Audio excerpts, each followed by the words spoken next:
Back again with yet another cruise ship adventure, this time on Regal Princess. This was a round trip out of Fort Lauderdale, going into a couple of Caribbean stops. And it came just a little over a month after disembarking from the Seabourn Quest, which went from Los Angeles to Miami through the Panama Canal. Now, Seabourn and Princess are very different lines. Princess is very nice, no question about it. But it's kind of comparing, I suppose you'd call it mass appeal versus upscale. Seabourn, tremendously upscale, very much luxury. Princess is very, very nice. I think it would probably call itself somewhat luxury, but there are some huge differences. Probably not fair to directly compare the two since they are aiming for different audiences, but the fact that the trips occurred within just a short period of time from each other makes it kind of hard not to. Regal Princess is a big boat, 3,500 passengers compared to about 400 on the Seabourn vessel. Now, there are pros and cons to this size.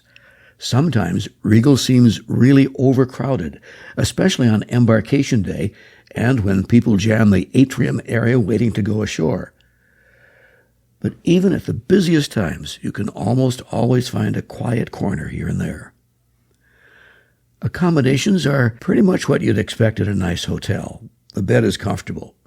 It can be configured either as a queen size or a twin, your choice. Cabin categories begin with inside, which are quite small, very basic, but perfectly okay, especially if you're going to be out and about most of the time. They're less expensive than balcony cabins or this cabin, mine, designated as a mini suite, good for families since the sofa converts into a bed. The head is nothing fancy, but it does all the basics. The balcony is shallow, but there's room to stretch out if you're a bit creative. One nifty bit of Princess technology is the medallion. It works as a credit card for onboard purchases. You can even order food or beverages brought directly to you wherever you may be on the ship. However, some folks find this to be a little glitchy at times. It automatically unlocks the cabin door when you get within a few feet of it. A big ship means big spaces, inside and out. There are several pools, often busy, and a couple of hot tubs. The topmost deck offered some recreation opportunities. Promenade decks are popular walking areas on ships. The one on Regal did not go all the way around the boat, and some of the passageways were so narrow that two-way traffic could be iffy. Of course, food is always a huge part of cruising. Regal Princess did pretty well in that category.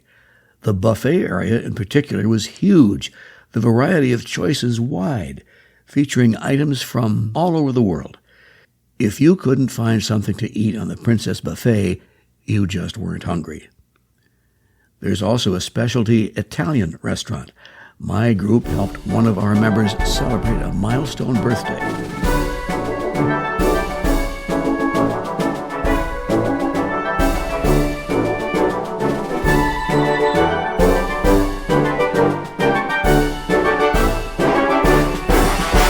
Reservations for this restaurant and the steak place go fast.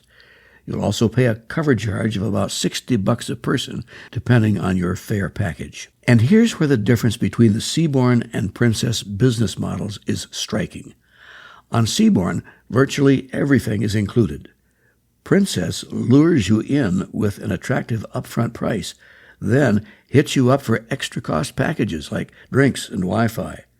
And there are continuing sales pitches throughout the cruise. It's kind of like smiling the whole time somebody is picking your pocket. There's all kinds of merchandise, from watches to T-shirts to artwork. Yeah, you might not think a cruise ship a likely place for an art gallery, but there's a big one on Princess. Lots of paintings, different pieces of sculpture, and so forth. And there are at least a couple of art auctions during the 7 days. Of course, there's the ever-present casino and the ding-ding-ding-ding-ding of slot machine payoffs. And the photographers are eager to capture those special moments, be they candid or posed. Okay, there's a glimpse of life aboard Regal Princess into the Caribbean, late May 2026. Some people have asked me what the price I pay for these cruises is. And that's kind of a tough question to answer because the cruise industry, it seems to me, is just about as opaque in its pricing as the airline industry. Think about it. You paid $500 for an airplane ticket. The person next to you may have paid $300. No way to tell which is which. Well, the same thing is kind of true with cruises. I think a lot of the pricing depends on such things as, do you book early or do you book late? It depends on what kinds of promotions and incentives and bargains and sales or whatever they might want to call it they might be having at any particular time. So here's the bottom line for me. For the Seabourn Quest cruise, which was 19 days, I paid right around $18,000. But that also included airfare from the Tampa St. Pete area. And airfare out to Los Angeles is not cheap. The price per day for the Seabourn trip was around, I think it was around 925, 950, something like that. Now, the Princess cruise, which I booked while I was on the Seabourn one, so certainly no discount for early booking there, that was around $4,000 for 7 days. And that worked out to about $425 a day. By the way, these prices I'm quoting are almost certainly what a couple would pay.